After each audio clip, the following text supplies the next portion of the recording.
So having a CPAP when you're homeless living in a vehicle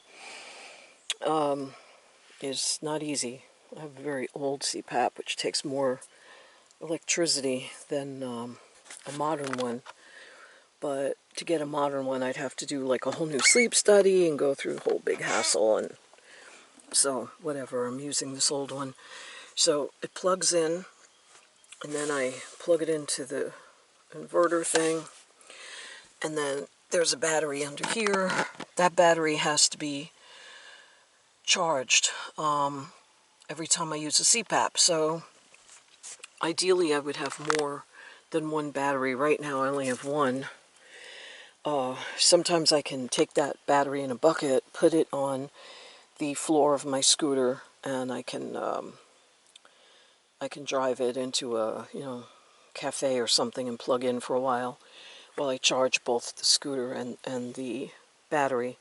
But anyway, and it's, a lot of people don't know this, it's not safe to have water in a plastic container in your vehicle because it gets too hot and then chemicals leach into the water from there, which of course probably happened in transit, on the truck. But so I transfer into this stainless steel container the distilled water.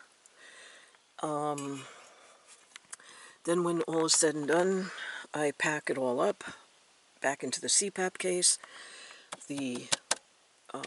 This needs to be level, so this tray goes back under the bed area, and I have the inverter in that little plastic slide out little container drawer thing, and that's it. It's really quite easy, and because you're outdoors, it's more humid usually, so you don't have it's not quite as necessary to have a very high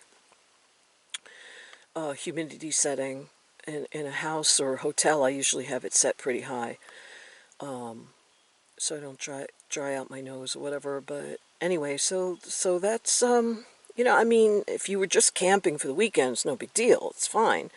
It's when you have to go through this every day, trying to figure out how you're going to get your devices charged. And if I were not disabled, I wouldn't have to worry about charging the scooter. I wouldn't have to worry about, the CPAP. I wouldn't have to carry a jug dedicated to distilled water. If you use regular water, you get mineral deposits on the bottom of the humidity chamber. That's bad. So anyway, but when it's all set up, I actually can sleep pretty decently on this, in terms of comfort. Now, in terms of like being on yellow alert because maybe while you're sleeping a homeless person's going to knock on your van or cops are going to chase you or something, that's a different thing. But if you were in a safe environment, you could sleep pretty soundly in here. And especially now that it's getting cooler at night, in the dead of summer, it's horrific. And then the only thing you can do is keep everything shut and run the air conditioner. Luckily, I have rear air conditioning in this van, so I could do that. Getting the windows covered is a big deal. My foam experiment worked. I would need to shore up all the edges so that light can't escape, but it's actually really good, except that the Velcro pulls away from the foam because it doesn't stick well. So I got to figure out what kind of glue I can use to make that work, and then, I don't know, maybe I can construct foam panels to cover the rear windows. This is a tinted van, but when it's nighttime and the light is on inside, then you can totally see in. It's not really much better. At Walmart, it's okay because you have all the lighting in the parking lot, so people really can't tell too much. But when you're in pitch black, people can see right in.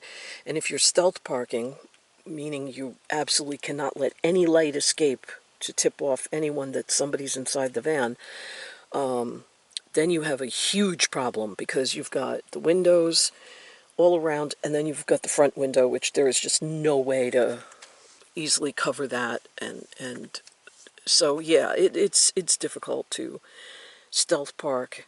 That's why people who stealth park usually choose those white panel vans, because they have no windows. But then again, those are also the first ones that the police knock on because they look really suspicious. So catch-22.